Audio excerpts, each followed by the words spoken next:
Coming up right now, the newest episode from Car, Gwyn, and Ode on Three Pagans and a Cat. Oh, sunlight, the most precious gold to be found on Earth. Welcome to Solar Festival's Litha, the 47th episode of Three Pagans and a Cat. Our opening today is courtesy of 21st century novelist and poet Roman Payne. You may call me Ode. You can call me Car. I'm Ode's father. Merry meet. My name is Gwyn, Ode's mother. So we have 16 kittens. Good golly, Miss Molly. We love you, kittens! Our cats are Amber, Kathy D, Cindy Bark, Gary Bearstorm, Jasmine Ray Bell, Marcella M, Megan Sokolow, Michelle Kokolek Burkick, Susan DeHaan, Tanya Allen, and Zacchaeus. Well done. We love our cats. Our hunters are Ashley Brock, Brandon Summit, Briar Aldridge, Charles Howison, Delilah Darge, Darby Lockridge, Henry Wodehouse, James Smith, Jessica Helmer, Jessica Jones, Joe, Kay Kremer, Kimberly Lockaby, Laudine, Laura Loki, Lee Lynn, Leanne Stevis, Meredith Kenton, Mistina, Nadia Ratchford, Nicodemus Tibbetts, Queen Anne / Queen Anne, Robin Archer, Rana of the Incense, Sarah Bunder, Stevie Thompson, and Squeaky. Hello, hunters. We love you. Hi, hunters. Listening to us, some of you right now in the recording channel. Yes, there are there's so many of you now. There you are, your highness. Queen Anne. Queen Anne. QQ Anne. QQ Anne. That is it from now on. QQ Anne. Our leopards are Akaneko, Elizabeth Mays, and Emily Hagelin. Our tigers are Amanda Hicks, Crystal, Of Apothecary Teas. Alora Driver, Lorelei, Misha Lutz, and Rel. Our jaguars are Justin Stanage and Kirsten Ray. And special thanks to Kirsten Zacharias, who donated a mic to us. Yep, That's right. which we still haven't... Many moons ago. Many moons ago, which we still haven't had all the resources we need to use, but we do we have have it. plans. I can see it from here. It's looking at us. Like a little alien going, when are you going to use me? Yeah, they sent us a snowball mic, so it's got a little globe on top of a stand.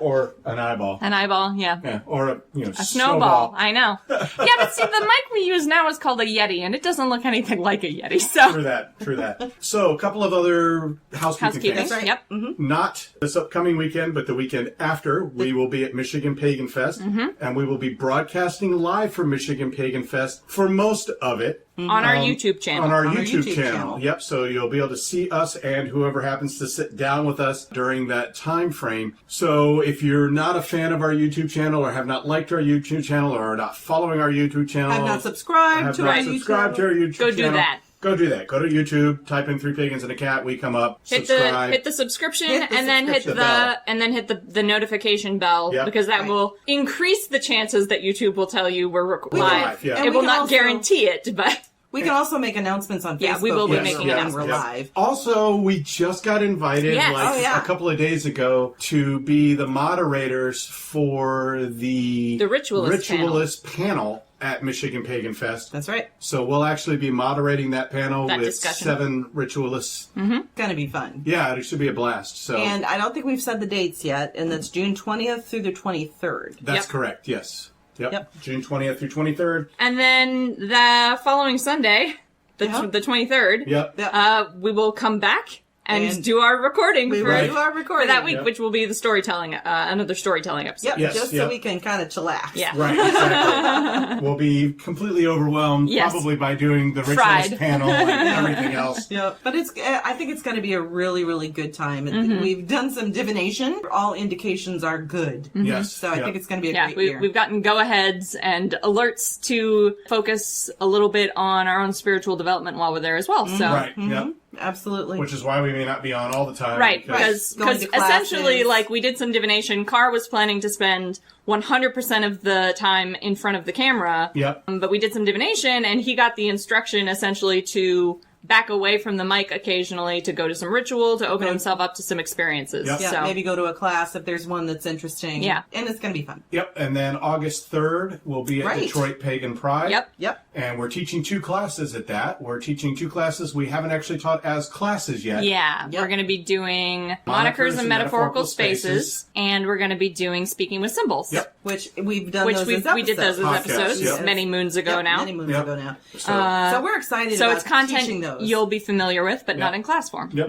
And then we are very close to signing a deal for some management of our time, keeping us on track. Yep. And so we're just waiting looking on some forward to paperwork. that. So as soon as that happens, we'll let you guys know. Yep, Yeah, we'll so have- light some candles for us or something, Yeah. peeps. In the last bit of news, we have been officially approved for our own channel on Pathos. Yes, And we have. they are in the process of setting all that up. So soon we will move off of the Agora blog And move into on to a a Three Pagans and a three-pack Cat blog. That's blog right, on that's right. Pathos. So It's very we're stoked exciting. about that. So that's it, I think. Yeah, I think that's all the That, housekeeping. I think it I've is. covered it all. Yep. As you heard, this is another Litha episode.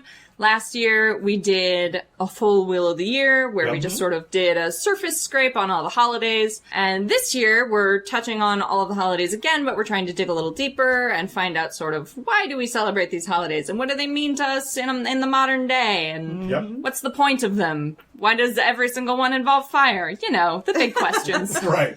Because we're pagans and pagans like fire? Yeah, And this so one is very much fiery. exactly. So Yeah. so we're looking for sort of the deeper mysteries. Yeah. So Yeah. that's what we're doing with this episode here. If you want the basic outline of Litha, you can go listen to our Litha episode from last year. Yep. And I would just like to say happy Yule to our listeners Right. in the In the Southern Southern Our Hemisphere. Southern Hemisphere friends. You can go listen to the Yule episode we did for last year and then look forward to the one that we'll do that we'll do this year. for this year.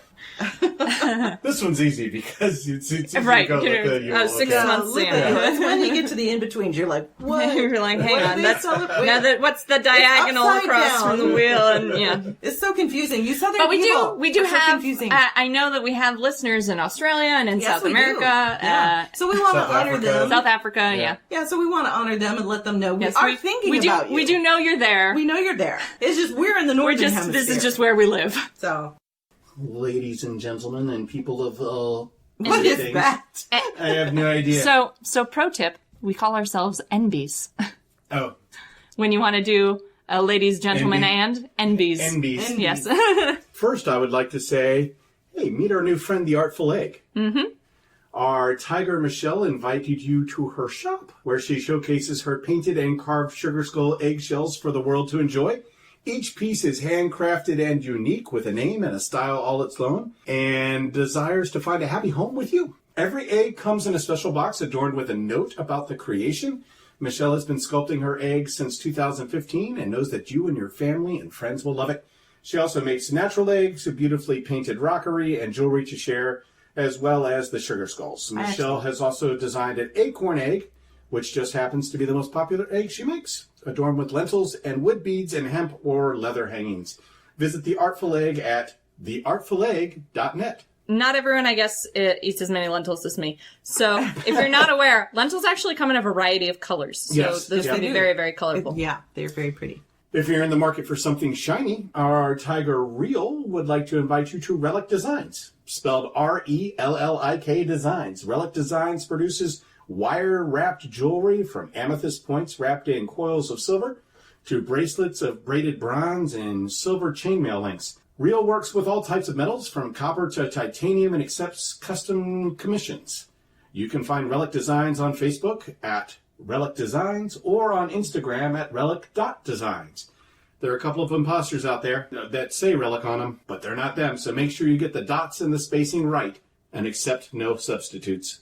So, let's start talking about fire, because here we are back again. Back again. Longest day, shortest night. This is yet another holiday that centers around bonfires. Yes, it does. But if it makes you feel any better, they used to light like a wheel of fire and roll it down the Yes. hill. Yes, Which that I'm is- a big fan of. And I Into think, a lake, luckily. You're right, but- yes. You find a body of water, Yep. you construct an enormous wheel, put it as close to the highlands as you had in that area, near enough to the body of water that it could roll down into it, it. yeah. We talked about this last year. We mentioned it, yeah. Are there people that still do that? Yes. Yes, in a more controlled I fashion. would. Get the fire extinguishers out there, the big hoses. Yeah. The fire department. The fire department presence, yes. But I mean, No is, forest fires hopefully started. Yeah, but I mean, it is midsummer. It is the height or the peak of the solar year, at the height of its power as far as this half of the So year. I think actually that Litha, summer solstice, midsummer is really interesting. Because although the specific date of the summer solstice does have the longest day, this is also the inevitable tipping over point into the dark half of the year. Right. It is. Because from this point forward, days get shorter. I'm so glad you brought that up because I was thinking about that too. It's like we are starting into summer here. In some areas, it's more of the midsummer. Right, exactly. You know, they've been enjoying the warmer weather for a while. For a bit. And they're doing their harvest. We're just starting to get into our harvests here. But you're like, oh, longest day, and the sun is out until later, and you know, all this kind of stuff. And then you realize those days. What that means that means the dark is coming again.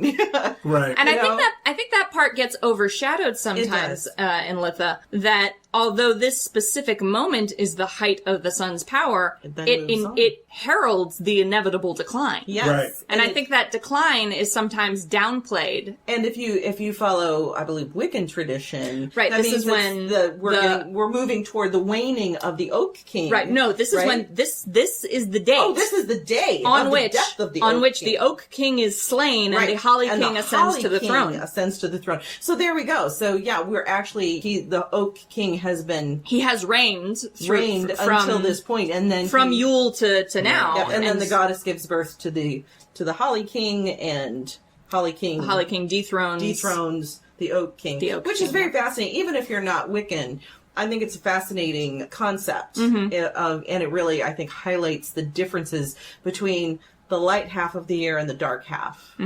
You know, because if you think about it, you know, in two halves, that's what you've got. And now we're moving in toward that dark half. Yep. And I think that's really interesting because people think of Yule as the dark holiday and Litha as the light holiday. But it's really reversed. But there's really an argument that it's the reverse of that. It really is. Because, at Yule, we're celebrating the return of the light. Exactly. That's what the whole emphasis is, of greeting the light, calling the light back. Now we're really saying goodbye. We're saying goodbye. Yes. It's a long goodbye. Right. It's a long farewell. It's a long farewell, but we are saying goodbye to the light. And though we can look at it as an embracing, right? Because there's of still the dark. there is still certainly a celebratory. There's certainly a celebratory absolutely. quality to Litha, and because it's the longest day. There's a lot of partying because there's a lot of time to be out of doors. That's right. Yep. Before the sun goes down. So this is when you do all your feasting and your merrymaking and stuff, because this is the time when you have literally the most time in your day to do that. Right.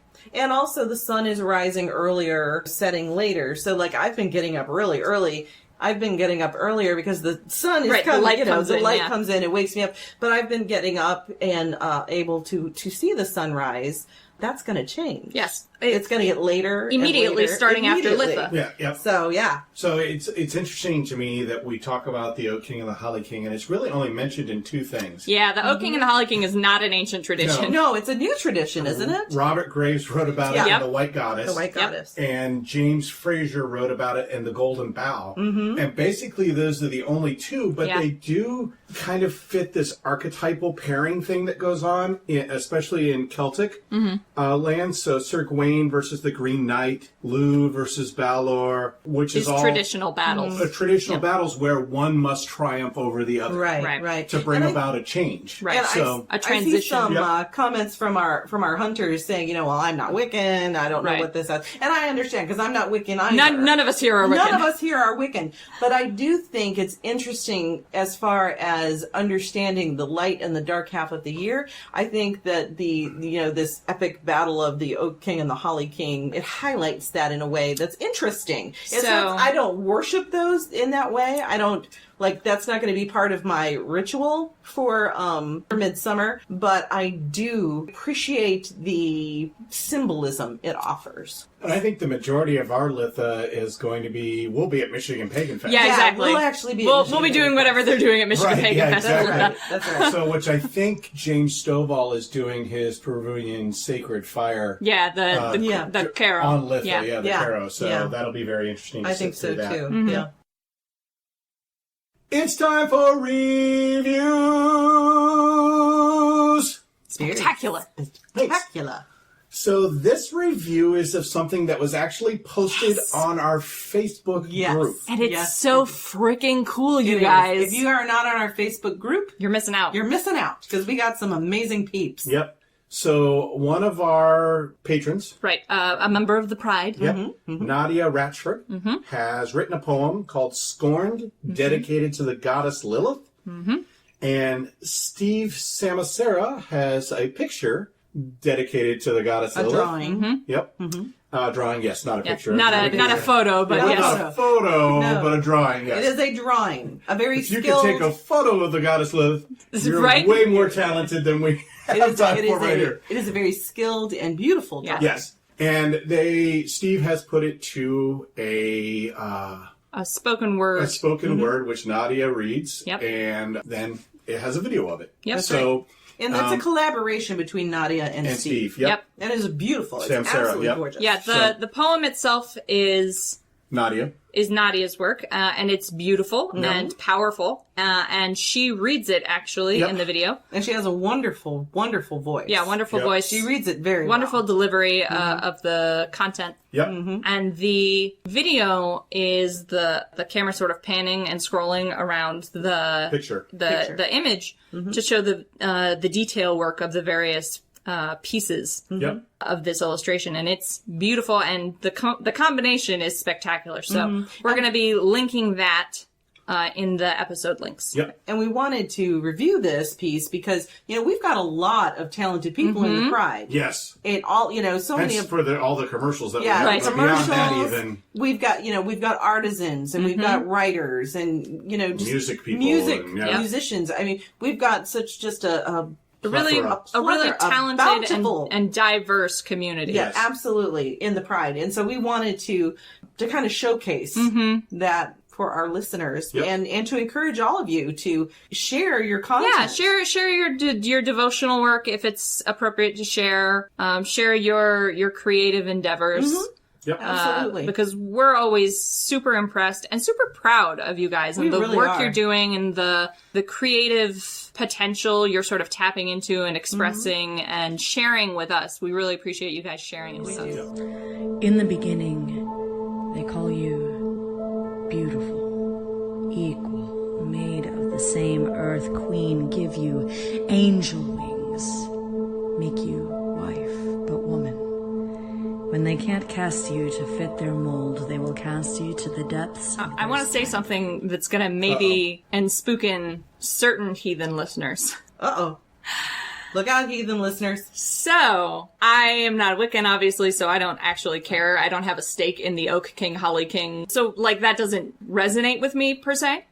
But there is an argument to be made. It's not a very popular argument, but there's an argument to be made that Ragnarok is a cycle that has happened before and will happen again. And you can make a further argument, an extrapolation of that argument, that cycle happens every year. And so you can make an argument that Tell us about this argument you can make. that the summer solstice, as this triumphant point followed by a defeat, essentially, and a decline into darkness, is the Ragnarok battle part of that cycle. Is that moment when the gods, at the height of their power and glory, are defeated and we decline into darkness. And then when you roll back around to Yule, Baldur and the surviving gods repopulate the earth. I think that makes sense. Why would that be a problem? Well, Baldur is not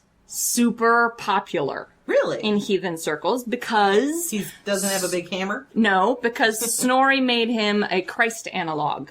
essentially. Oh, yeah. So there's a lot of drama mixed up in Baldur's position in the mythology. Okay, I can see why that would happen. Yes, and also there is another separate community of heathens that gets real nervous about any talk of Ragnarok. Fair. You've brought this up. Is it something you believe, or you just brought it up? So here's the thing.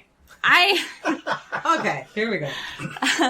We've talked before about how, like, my position is that things can be true and not true at the same time. Yeah. And multiple things can be equally true. Mm-hmm. No, Rana. Ode never gives a yes or no answer. This is true. I have complex thoughts that can rarely be broken down into yes or no. That's very true. Sometimes the answer is yes and no. Maybe that's why pendulum doesn't work for you. It could be, yes. Yeah. And that's sort of my answer here, like yes and no.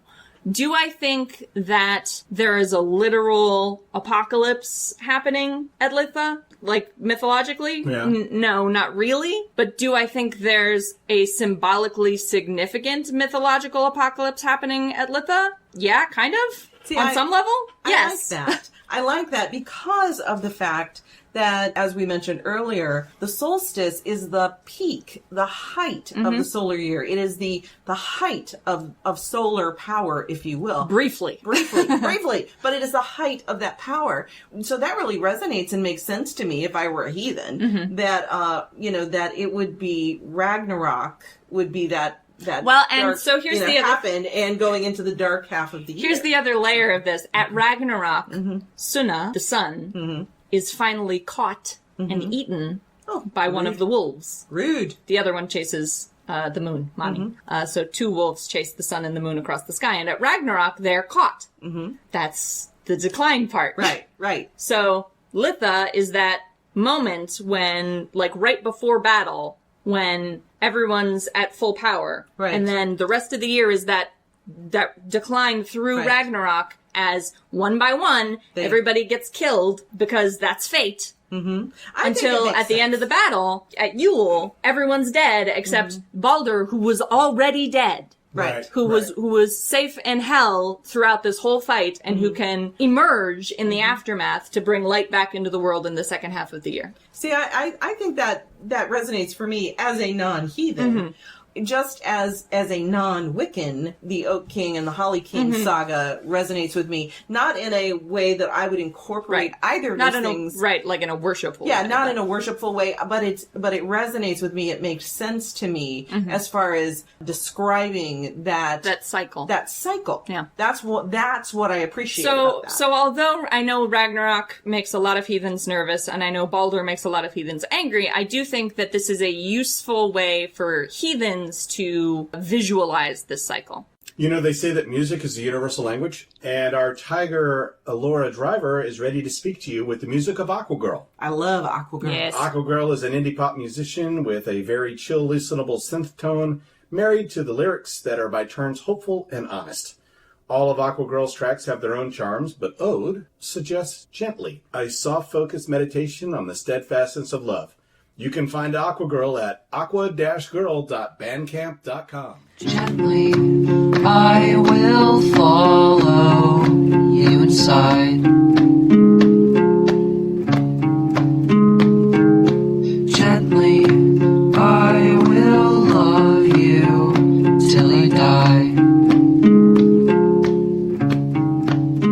So most pagan traditions really follow magic and power around the moon. Right? A lot do. But most modern ones certainly do. Yeah, modern. The sun is just as, if not more important. So certainly the sun is we follow the sun around the wheel of the year, essentially. Yes, we do. Yes, we do. And solar deities are important. You know, historically, yes. Historically. In fact, I cannot remember the name of the book. It might just be Solar Magic. There are spells and rituals that you can do that incorporate working with the sun. I think it's a I think everybody gets very focused on doing things during certain moon phases. Yeah. Right. But I find it's equally valuable to if you time your magic at all. If that's a thing that if is you do planetary hours and days. Right. No, that's not even what I'm talking about. I'm saying if timing your magic if doing your magic at a specific time is relevant to you for a correspondence. Right. A lot of people focus on moon cycles. Yes. I think it's also valuable to focus on, like, what time of the day it is. So do you do your magic at dawn, at noon, at dusk? Right. And again, it depends on what you're doing. Exactly. And you get a different kind of energy from the sun depending on where it is in your sky at the time you're doing the magic. Like, for instance, the other day, because I said the sun's been getting me up in the morning, I did a ritual with the sun. It was a Hecatean ritual. Sure. It was such an amazing experience to watch the sunrise, to feel that power. It feels like, it's an awakening. It's obviously a dawning of the light, but there's so much, at least in my perspective, such a creative force that I felt during that ritual. I felt like I was infused with this solar power that I could just go forth and do anything I wanted that day, and it was a good day. I really feel like, I believe you're right. I think sometimes we do neglect our understanding of the power of the sun. Which is interesting because, don't get me wrong, I love the moon, but it's a rock that happens to be near to us. That just reflects the sun. Exactly. The sun is our closest star. Yeah. It's the closest solar object to us. It's literally our proximity to the sun, our perfect balance between being so close that it boils us alive and so far away that we freeze to death. That perfect balance is what allows us to have life as we understand it. So I don't understand even how you can devalue the sun, but somehow we do. Somehow I think we do. And I think part of it is because, especially for women, the lunar cycle is connected or can be connected. Is hypothetically magically, mythologically connected. To a woman's cycle. Right. And so that helps a lot of women. And especially if you're coming from a patriarchal kind of system or a religion, sometimes it's nice to focus on the moon, and the feminine as opposed to the solar and the masculine. I know. And in heathenry, it's opposites. In heathenry, so this is actually a thing I was gonna mention. For me, Litha, because it's the time of the highest sun, is a mom energy holiday. Right. Yeah. It's a very feminine holiday for me because the sun is feminine, Suna. And see, for me, the sun is masculine, is a masculine deity or energy. And so it's interesting. I have tried to incorporate this idea. Yeah, you've talked about this before. Of understanding the sun as a feminine energy. I'm working on it. I'm still more drawn to the moon as far as energy goes. But I do agree with you that the sun does not get the kind of attention that the moon does. And maybe on Litha, this is the perfect day to do sun magic and to really focus on solar. Yeah, like if you've never done it before, solar magic. That this is when the energy is going to be at its height. This is the height of the solar energy, so this is the time to use that energy. To tap into that. To tap into it. Yeah. Yeah, that creativity, that intensity. That passion, really. So if your masculine energy and your feminine energy, does that make the sun non-binary? I believe personally, yes, that all of the spirits are non-binary, and we just assign or experience genders to them based on a variety of factors. Right. Yeah, exactly. So what I find interesting is how many gods there are from antiquity that are solar gods. Yeah. So Ra. Yes. Yeah, there's a lot of the premier Egyptian sun god, Ra. Helios. Yep. The Greek. The cult of Mithra from the Persians were a big deal. That was a huge cult. Native Americans, like most of their tribal elder, so the head elder, claimed kinship with the sun. Oh, I didn't know that. And that's why they perform sun dances. And is that true across multiple tribes? And plains regions, okay. So interesting. And they still perform sun dances every year. Oh, that's beautiful. So that's very cool. Out in the west, right? So where the sun is more of a presence, right? Yeah, exactly. So that makes sense. So I think that's really cool. Yeah, I thought it was just interesting, to know that there are, and for Celts, Lu.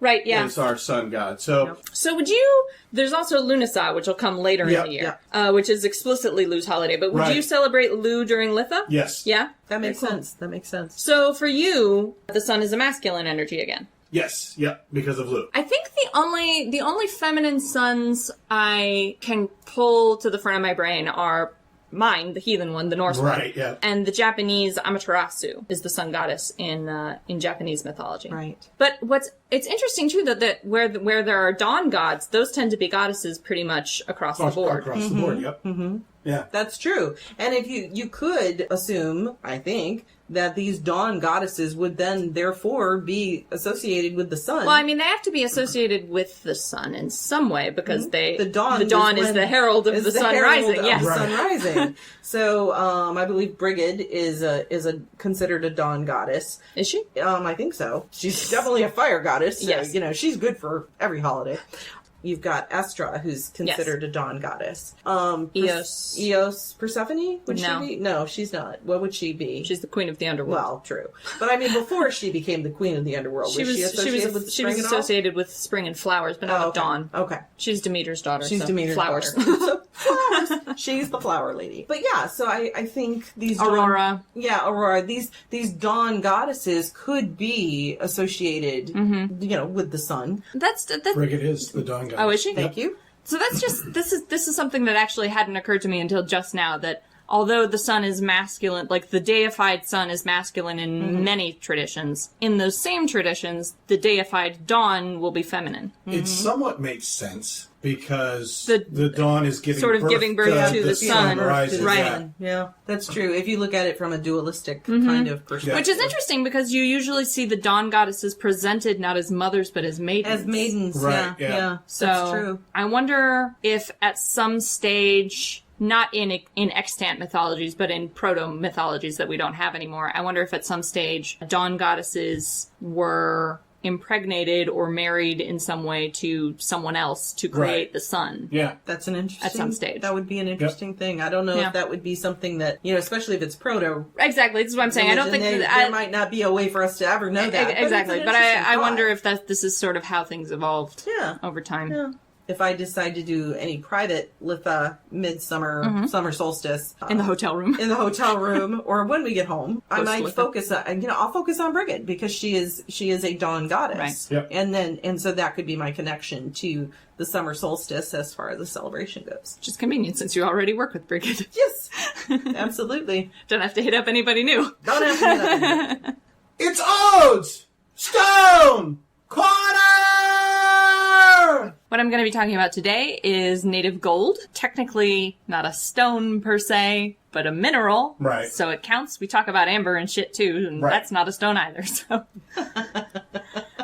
in its native form, gold is almost always found as an alloy, usually with native silver. Usually the amount of silver will be somewhere in the 8 to 10% range. Okay. That's about as pure as gold gets in a native form. To get purer than that, it has to be processed. Refined, either out of the native form or out of the ore, which doesn't really look golden. It's just sort of a brown rock when it's in an ore form, and then it becomes gold through the refining. But native gold, which you can find in sort of wire filaments and nuggets and flakes, just sort of scattered throughout the earth, do look like gold and are identifiable as gold even when they're alloyed with silver. More equal alloys of silver and gold are also naturally occurring where there's about 50% gold and 50% silver, and that's called electrum, and it was actually used as coinage in ancient Greece. Because it was harder than native gold, because gold is a very soft metal, and silver is slightly harder than gold is, so the alloy of silver and gold that occurs naturally just in the environment without having to be manufactured in any way was as valuable as gold, but easier to make into coinage. Gold is one of the noble metals. A noble metal is one that is resistant to corrosion and oxidation. Gold is the most noble of the metals, not just because it's the most precious, but because it is the most corrosion resistant of the naturally occurring noble metals. I just wanted to ask, do you think that's why it became known as a symbol for royalty? No, the noble metal thing is a science thing. Okay. That wasn't discovered until later. Long after gold had been associated with royalty and wealth. But it is only dissolvable in aqua regia, which is a substance developed originally by alchemists, and which is a highly concentrated combination of hydrochloric and nitric acid. And that's the only thing that'll dissolve gold other than, getting into like nuclear physics. Gotta love those alchemists. Other noble metals like silver and copper and things like that can be dissolved with just nitric acid. So you need a much more intense acid to make a dent in gold at all. And that's where actually acid testing came from. If you weren't sure that something was real gold or contained real gold, you could immerse it in a bath of nitric acid, and if it was genuine gold, nothing would happen to it. It would not be in any way corroded or damaged. Interesting. Gold also has an extremely high specific gravity of 19.3, which makes it slightly more dense than tungsten. And that's actually why tungsten is used to fabricate fake gold sometimes. Gold bars will be made with tungsten and then plated with gold because they weigh close enough to the same to be easily... Same with jewelry now. Yep, to be easily mistaken for genuine gold. But gold is slightly more dense than tungsten. And it is the most malleable metal in that a single gram of gold can be beaten into a sheet of gold that is 1 square meter. Wow. Yeah.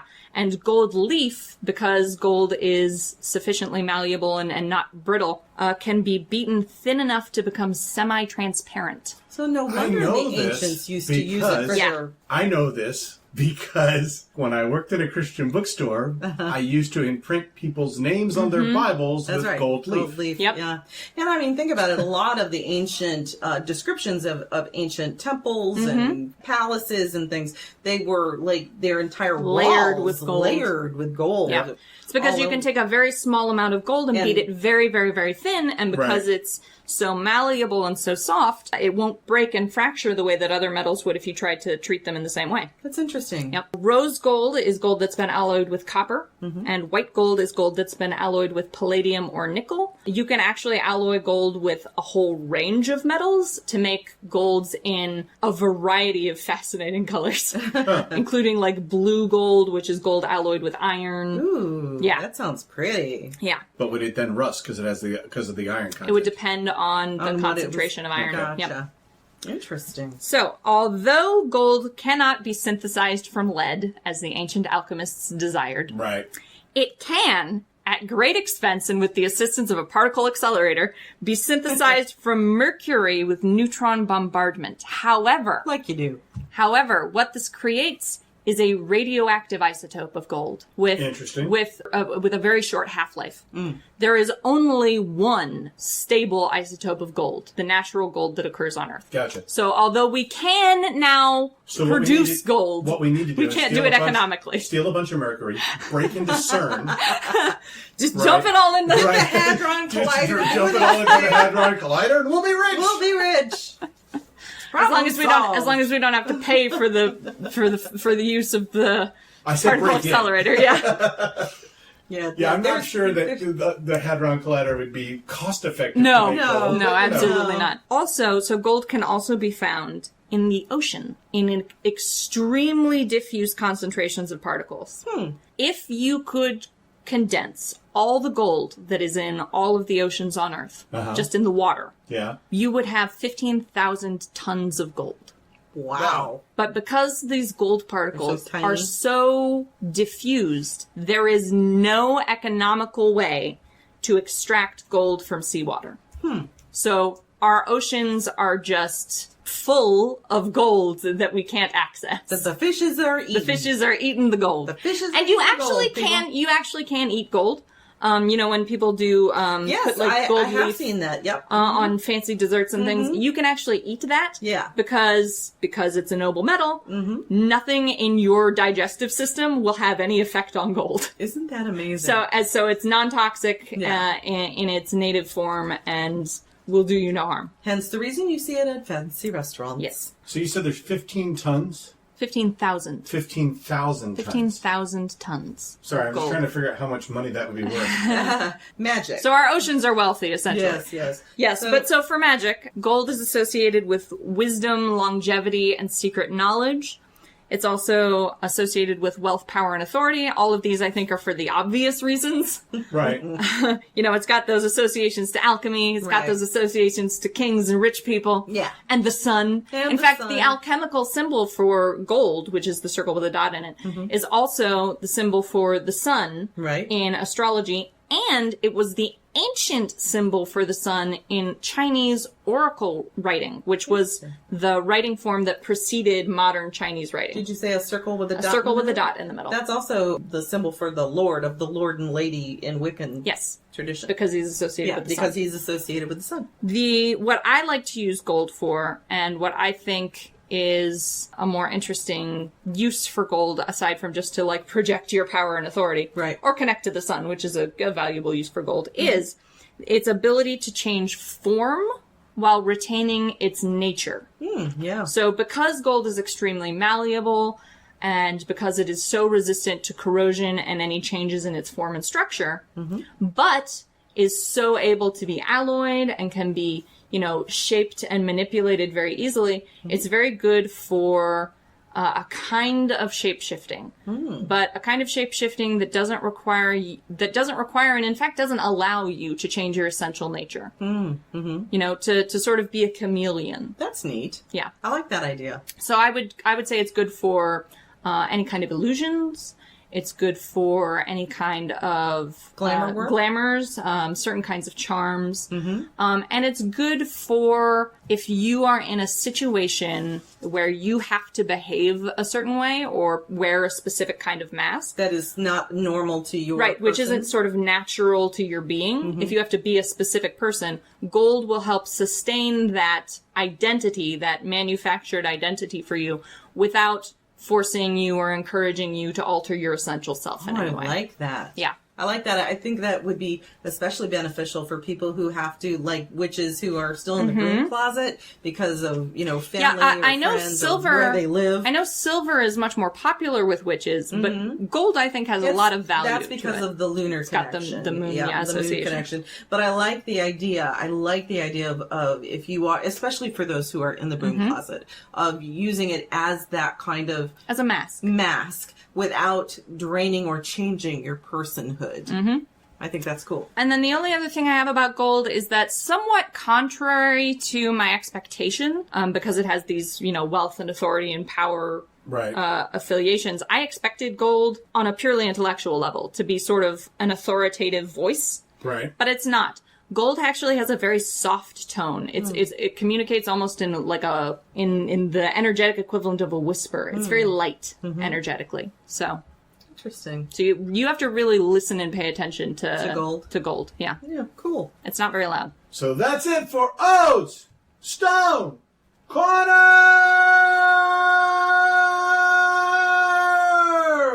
That was a nice one. I was about to like tap him on the head. So as best I can figure out, the gold in the ocean's worth about $65 trillion. That's a lot of money.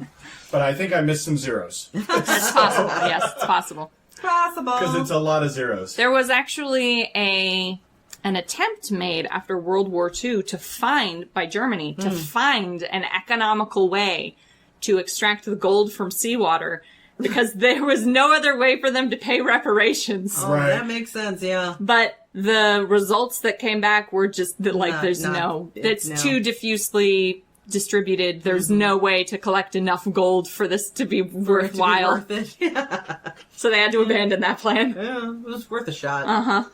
So this is also a big time for the Fae.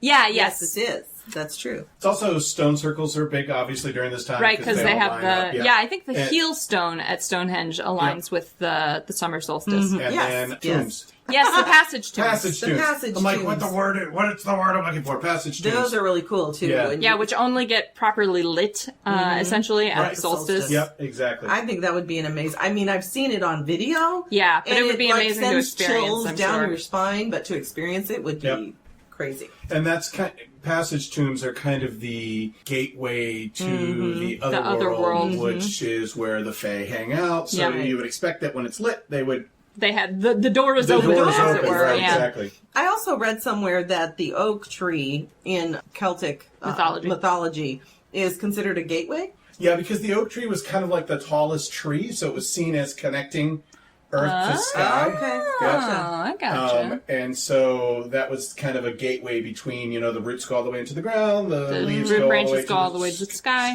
Yeah. Okay. And so that was the thought process. And so how does that line up with the Oak King, Holly King? Well, there's 2 times of year when mistletoe is a big deal. Right. And it is Yule And Litha. Right. I saw that. So, I did see that. yeah, so, the druids would go out with their golden sickles, and they would find mistletoe that happened to be hanging on to oak trees. Because mistletoe is parasitic. Right? And oak trees are considered kind of a divine Sacred. tree. Yep, sacred tree. So, assuming there's not a passage tomb, would the Fae then come through An oak tree? An oak tree? A conveniently located oak tree. yeah, oak trees, stone circles, Fairy mounds? fairy mounds, that kind of thing. Mushroom rings. Mushroom rings, yes, yep. So, Very interesting. Yep. Very cool. Any of the traditional Fae Right. locations. Exactly. Now were Any they... place you're not supposed to trespass. Here's my next question. At Samhain, there's like a fear of, And at Yule to a certain and extent. at Yule to a certain extent, of people from the other world. So essentially, spirits, the Right. Fae, coming through from the other world, and they make, people were making mischief, and so people were putting out protections. Was that something that happened at midsummer at the solstice? Anytime the Fae are involved, They Always put up wards. Right, yeah, Always yeah. put up wards Yeah. just in case. Yeah. Unless you treat with the Fae. Yep. And even then, probably you should still put up Be careful. justifiable. Right. Respectful. be Extremely respectful. be and, polite but cautious. and always keep an eye on them if you see them, because you don't want to turn away, because that's when That's they rude. Get, right. It's rude. And then they tend to do things to you. Yep. I mean, So- well, listen, if someone's being rude to you, Yeah. Right, right. I mean, they So- just have different standards than us. And Right. if you're not sure about all this, check out Morgan Daimler's work, because that lady, she knows her stuff when it Yeah. comes She to the has Fae. very good books. Yep. Yep. So, did you know that you can do magic at the beach? Yes, I've done magic at the beach. I mean, you could do magic anywhere, but what Right. specific But what beach magic specific are you beach talking magic about? Are you talking about? Yes. So, in this case, it is taking seashells and writing on them your things that you need to get rid of in your life. And then counting 9 waves and tossing it in as the 9th wave goes out. So it Interesting. takes it away. That's you. very cool. Interesting. That's a very I have interesting- seen some things about Midsummer because it's that time. So I think of Litha the day as the holiday, the celebration that like, yay, the sun is max power. Yay, max Yep. power. But then I would think like the day immediately following Litha would be the days to start getting rid of shit, because Yeah. it's like a very big waning, Well, Yeah. I remember a very big long waning cycle. we went to a friend's celebration, summer solstice Yes. celebration, and we did bring bay leaves, and we wrote things that we wanted to get rid of. to release. Yep. And we wrote on those and threw them into the fire. Yeah, because you've done all of your seeding and planting and tending in the early parts of this year. In the holidays, we've already covered. Right. We've done all of the prep work, essentially. Right. And now, it's not yet time for the harvest. Right now, like, crops are at full... Depends. Well, yes, it Yes. depends on what you grow and Right, where you yep, grow it, yes. yep. But in terms of the general cycle harvest of, is of, yet to the, come. of the thing, we're not at harvest yet. We're Right. at, like, full bounty in the fields, Yep. as it were. Right. But that means it's time to celebrate and prepare for For the the harvest. harvest coming. Yep. It's time to get things ready. The early work is done, and we have not yet begun the late work. Right. So it's time to take a brief respite, Yes. celebrate, enjoy the sunshine, and Yep. That's right. And this is, Litha is a time where a lot of the, flowers are blooming, depending on where you're at. There's some fruits that are coming that can be harvested. in some parts of England, Litha or Midsummer or Summer Solstice was traditionally the time when you went out to gather wild herbs and bring them in to dry Right. Yeah. before the winter. So that's why for celebrations, you can have, there's all kinds of flowers and early fruits and herbs and all kinds of things that you can be gathering and drying and presenting on your altar.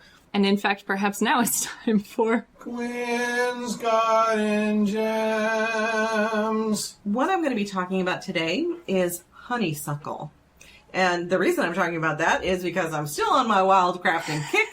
And we found some. And we found some. There's honeysuckle bushes in our backyard, which I did not realize that we were going to have until I went out to, take care of the outside altar and to water my plants. And lo and behold, there were flowers on this tree. It's Lonicera, and I'm just going to say SPP because there are over 100 different varieties of Lonicera. It's also known as woodbine, is what it has been called by herbalists and, peoples of the past.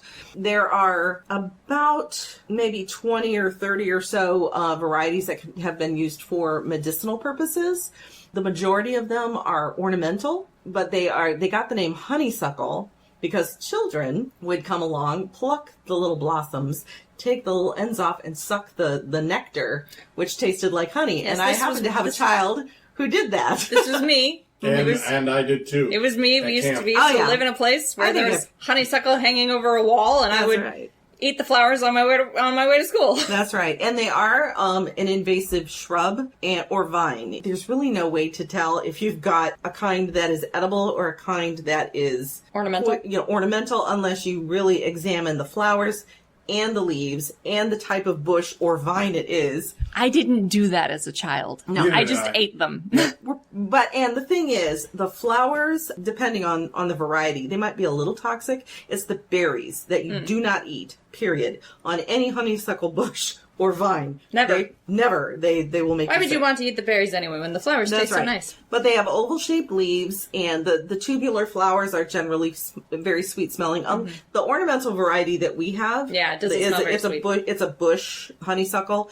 It doesn't have that sweet odor like the Japanese honeysuckle has. And the Japanese honeysuckle is generally what a lot of people have that they use toward medicinal purposes. In Chaucer's day, it was a symbol of steadfastness. And believe it or not, all the way back to the Bronze Age, the stems were weaved into rope.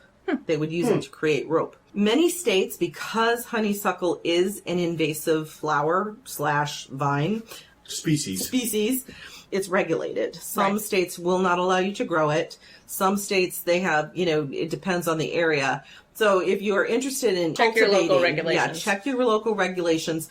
Common honeysuckle is what, when you look at old European herbal books and things like that, they are referencing common honeysuckle, and that was the honeysuckle that they used for medicinal purposes. Magically, it is associated with Mercury and Cancer, the astrological sign, yes. Astrological sign, as well as Venus and the element of Earth. The flowers can be used in magic to determine if a person is trustworthy. So you would use it as kind of a truth spell or something. Interesting. Serum? Not necessarily, unless you have an edible variety. Is there honeysuckle and veritaserum? We should find it. Yeah, right. And again, if you double check what you've got, if you're wild crafting, make sure that you have an edible variety. Because most people are probably going to have the ornamental varieties. I probably ate a toxic variety of honeysuckle as a child. You were fine. It can be burned as incense. It can be used as money drawing magic. That makes sense. It can also be used for hand fasting. It's because of the truth thing. The truth thing, but also the steadfastness. And if you bring it into the home, it is the sign of a good marriage and helps foster a good relationship. It can attract luck, love, wealth. It can also protect your home or your garden from negative forces or energy. If you have a variety that has a scent, it is said to help clear your mind, increase psychic power, sharpen intuition, and it can sweeten a mood. So there you go, honeysuckle.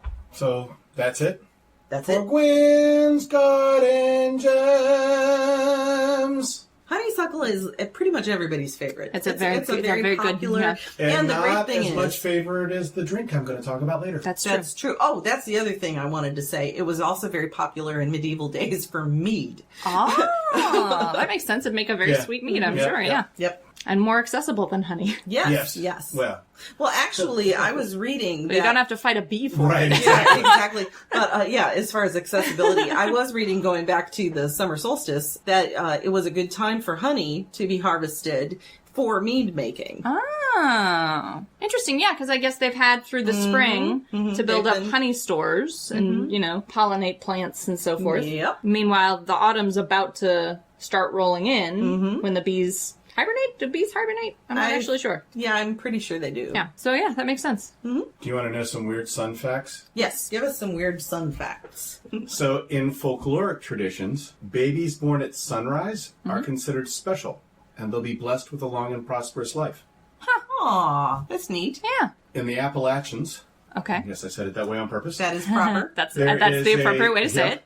There is a superstition that if you sweep your home after the sun has set, you're doomed to a life of poverty. Oh, what is that? Only sweep in the morning. Never sweeping at night.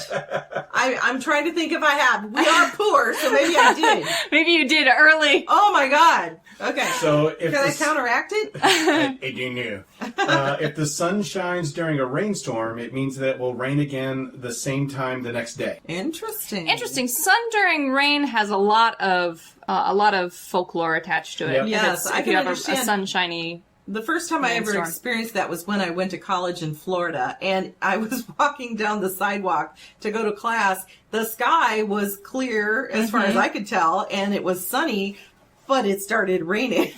Yeah. We've actually, when we lived in Florida, we had it rain in our front yard, but not in our the backyard. It Florida's was so wild. sunny in the backyard and like hot, and it was raining in the front yard and cloudy. And It was bizarre. Yeah, It was and it so wasn't like we bizarre. lived in a mansion. We lived in like 1920s little tiny bungalow type thing. I've heard a few. So one of them is that I've heard that Satan's beating his wife. Yeah. Oh, yeah. Yeah. I've heard that called a witch's wedding. Rude. The sun does not get enough press. We need to give the sun more attention. More credit. We are right now. Oh, good point. This episode is basically, why haven't you loved the sun lately? Love the sun, God damn it! Go outside and sunbathe, but wear SPF appropriate because Yes. you don't want to get cancer. And make sure you get the right kind that doesn't have parabens, because there has been studies shown that parabens in your sunblock can actually make things worse. Oh, it can actually increase your exposure? Yes, it Yeah. can. That's no good. We don't want No that. good. So a little PSA there. Right.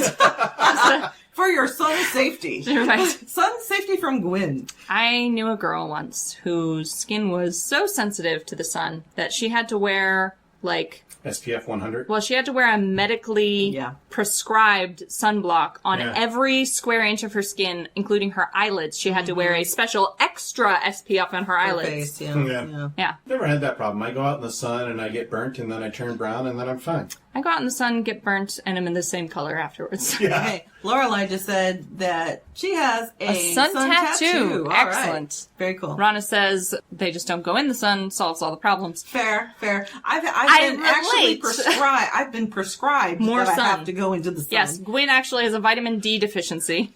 So I've been spending a lot of time meditating outside, tending my gardens and stuff. Getting more sun. Yeah, getting more. Yeah, sun. I understand the temptation to stay away from the sun because, like I said, I burn very easily and Yes. then get no benefit from it because I don't tan. My But, children are pale. Well, my one child is pale and interesting. My son Right. is actually becoming quite tan. Yes, but you do actually need the sun for life, so please get a little bit of sun. Right. I see that, Cuckoo Ann, that you also have to be out in the sun. Doctor's orders. Uh-huh. And hey, Litha's the time to do it. Yep. That's right. Because This is you're a gonna great get time to do it. Litha, you're literally going to get the most possible sun out of the year. Right. So Just remember to do it smart, wear a hat, and save sunscreen. please don't get heat stroke celebrating my God. Litha, Look. especially if you're going to be around a bonfire. On top of it being Right. probably like it'll be warm. And Yeah. I know that we all like to, imbibe of the meads and the wines Right. and the But those will beers and dehydrate you, ales. my friends. Yes, so make sure you have plenty of water, please. Yes, alternate Yeah, alternate. your mead Yep, with alternate. water. Yeah. Alternate. Stay hydrated so you can stay drunk. Right, right. exactly. Yep. That's right. And then not be terribly over, hanging And then, if you want to jump over the fire, as is traditional, right. you will be coordinated enough to not fall into it. Hopefully, Which one is the one where they take the they do that for Beltane. yes, but they also do it for Litha. Do they Yeah, do yeah. it They for- also where do it for Litha, where they take the animals between Yeah. fires. between the fires Yep. for Yep. the smoke, the sacred smoke. Yep. Yep. And themselves too, presumably. Yes. Yep. Yep. And the I'm jumping. terrible at the water drinking part. I know you are. You need to remember the water part. You must I'm drink the an only- equivalent amount of alcohol and water. My son and I are the only ones who actually drink water in this But family. beer, Water. but beer is just water with some extra stuff added that makes it taste groovy. And also dehydrates you. Yeah, How can water and water dehydrate it's you? what they put in it, dear. It's Like it's so. the hops. It's the Whatever. Although hops is actually a very good herb. Ice cubes, rum and coke. QQ and ice cubes count in rum and cokes, right? I- For water? Yes. So Oh man, Kiku and I are like just like totally. I'm all into the rum and coke. Rum and coke, yeah. Mm-hmm. Yeah. When I was younger, I thought I would hate rum because I didn't like rum cake, but I am actually a fan of like a rum and coke. I made very the best quality rum cake. I could not stand it. My son loved it. No, I made a rum cake exactly one time. It was soaked with rum. Soaked with rum. It was so delicious. My children were very young. And my brother was all over it. I think he was maybe 6. He loved that fucking cake. I had to limit him to one piece because he wanted more. Whereas I took like one bite of my one piece and was like, no thank you. And what I'm saying is the cake had rum in it. The icing had rum in it. And, it might have baked off in the cake, but definitely not in the frosting. I don't think it baked off in the cake either. It was an awesome cake. It was extreme, and I was too young to appreciate it. You were. I should find the recipe and make it again. All right, straw poll. What's the most solar alcohol? Oh. What's the sunniest thing you could drink during Litha? Oberon. That's a good pull. Margaritas. I'm down with margaritas. Well, but is it solar, though? Well, it has lime. But is it solar, though? Oberon even has a sun on the label. But it's a beer. Well, so? Yes. A beer I don't like beer. Okay, well then you find that this is what I'm asking you. What's a solar alcohol? I don't know. Are there very sunny wines? Sex on the beach. There you go. There you go. There we go. Sex on the beach. And I go for mead, obviously. I go for a strong mead. And I'm not a personal fan of Oberon, but it is certainly a solar It's a drink. very solar, yeah. But at MPF, at Michigan Pagan Fest. That's right. We're doing midnight margaritas.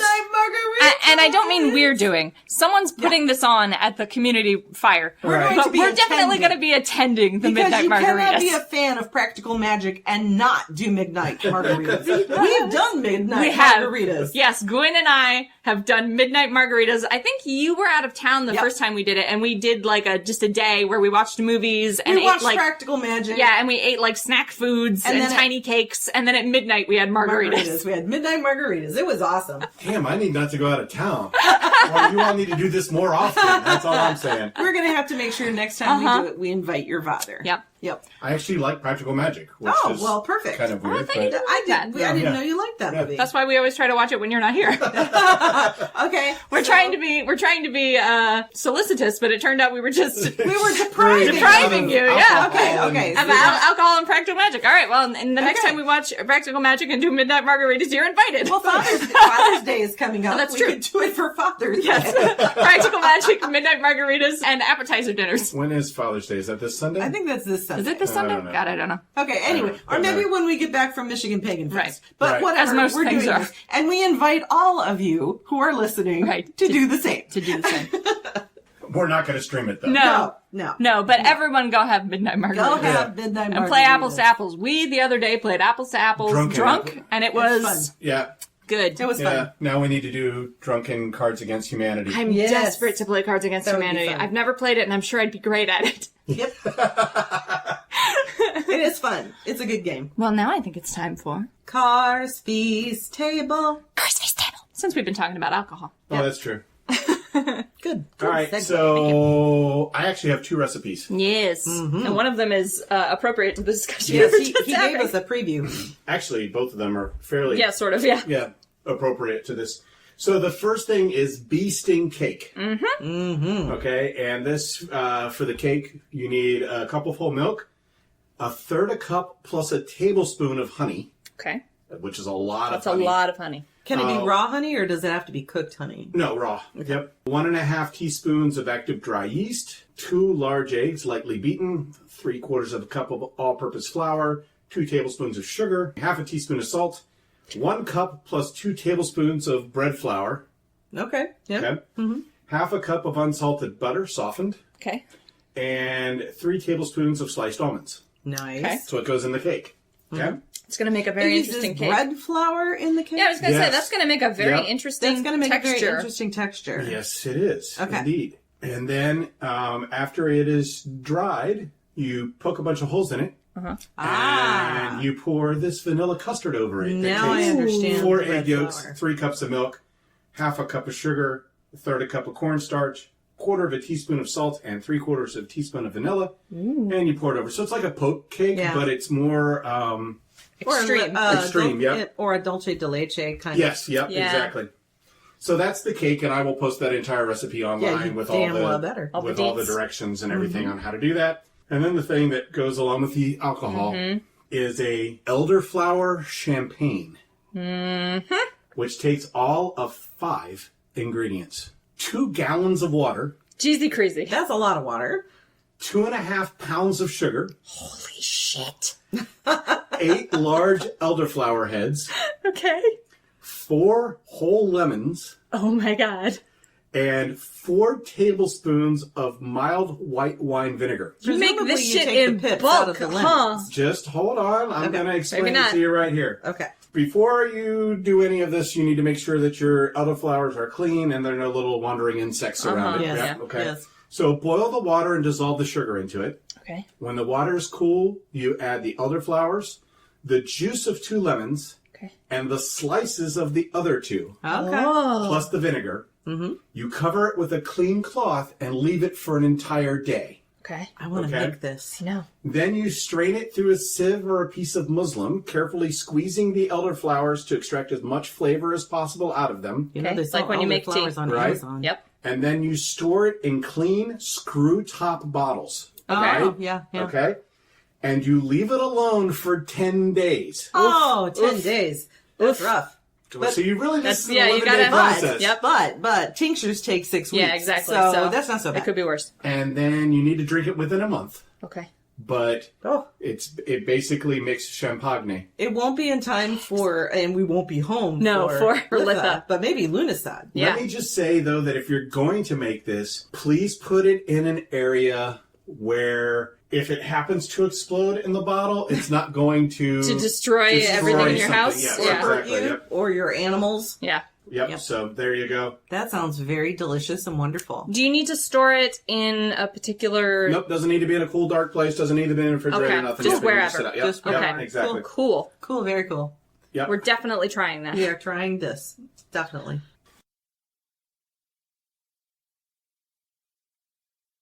All right, and then our last review. So we don't have to intro this other than to say this is a special one. Yeah. Yes, Magnolia Pictures sent us a screener of the documentary Hail Satan. Question mark. Yeah, we reached Hail out Satan? to them. Yes. Car reached out to them, and they graciously allowed us to view the film, which is currently in limited release. Yes. Correct, yep.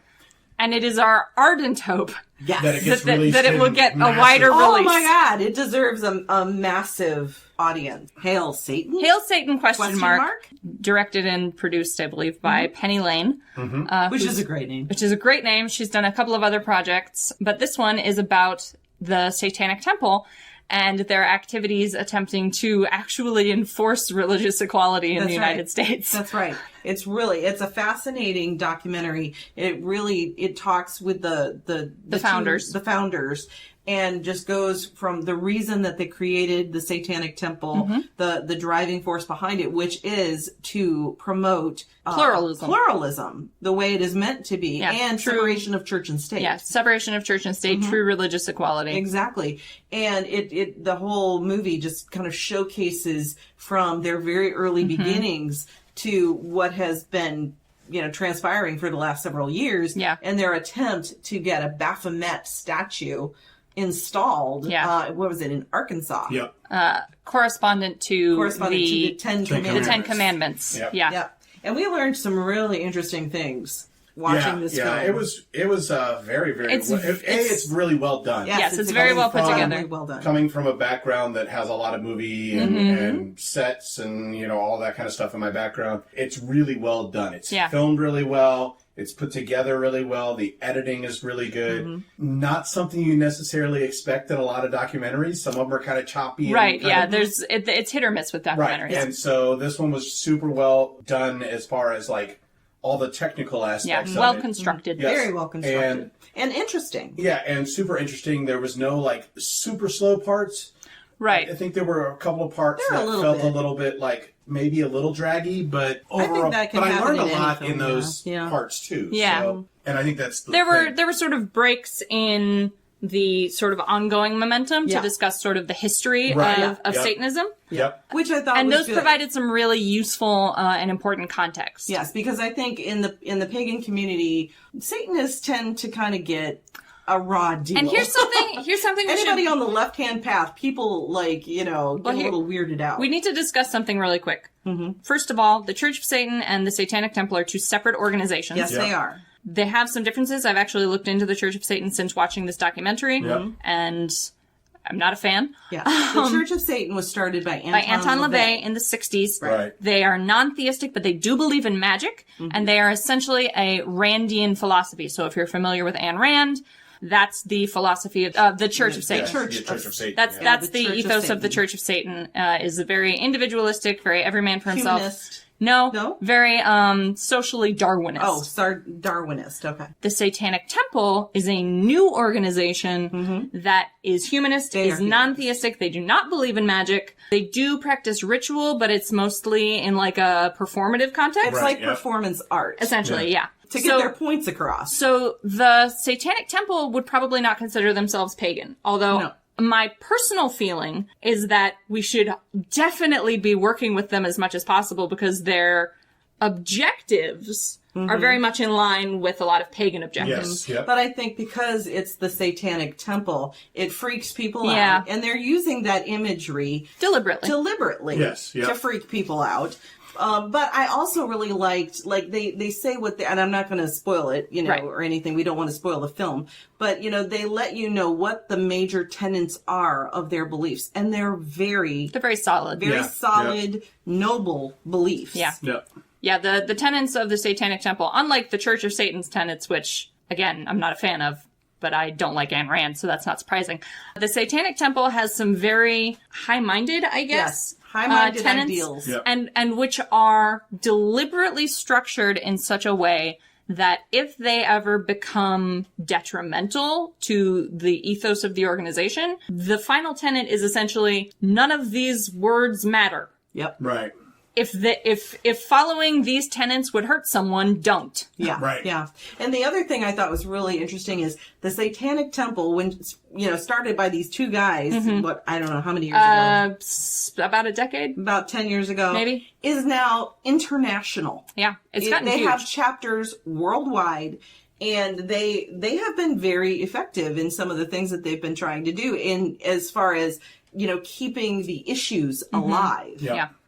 Out in front of people. So I throw my full-throated support behind the Satanic Temple. Yes. Yep. Absolutely. And this movie, yeah. Hail Satan ? Was a real good ride. It was. And so if you are in one of the cities, there's a website. Do we have the website? I'll link it. Okay. Yep. We'll link to the website. Go check it out. See if it's playing in your area or an area near you, because it is in limited release. Yep. And then my desperate hope is that it will get at least an online release. I'm not sure. I did kind of peruse the site, and I think that you can I think you might be able to request it in your area. Yeah. There's like a press package that you can get, that kind of thing.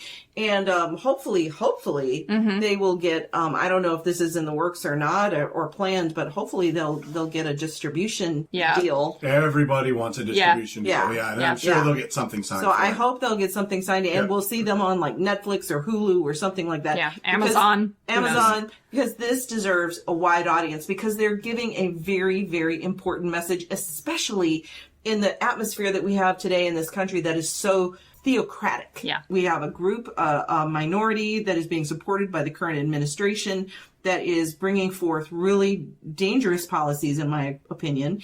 And the Satanic Temple tries to deal with one of those. Yeah. It's doing good work, It's doing very good work in that. Sort of using our existing legal framework to challenge norms. Yeah. And so I support them. I support the film, and we hope you guys get a chance to see it. Yeah. Yeah, if you can, definitely go see it. Yeah, we were big fans. Your time. Yep. Absolutely. And it's like an hour and a half, so it's not going to take a huge amount of your day. All right, so I think that's it. Yeah, I think so. I think that covers it. You can find us in a bunch of places, but just go to www.3pagansandacat.com, and all of those places will be listed there. Don't forget to subscribe to the YouTube channel and hit the notification bell if you want to Watch us live while we're at Michigan Pagan Fest. We're going to be there starting the 20th through the 23rd of June. Yep. I'd also like to wish all of our LGBTQ. Oh yes, Happy Pride! Happy Pride to our Pride. LGBTQ listeners. Yes. Yep, we're talking about maybe visiting a Pride event. Mm-hmm. Maybe, and yeah. maybe not. we normally go, but... We normally go, but with MPF coming up, we're saving every penny we can to go to MPF. Not to mention energy. That's right. Yep. Energy and pennies, because it'll come up really soon here. But yeah, we just want to give a shout out. Happy Pride. Yep. And I think that's it. All right. Yep. Thanks guys. See you next time. You've been listening to Three Pagans and a Cat. Find out more information at www.threepagansandacat.com.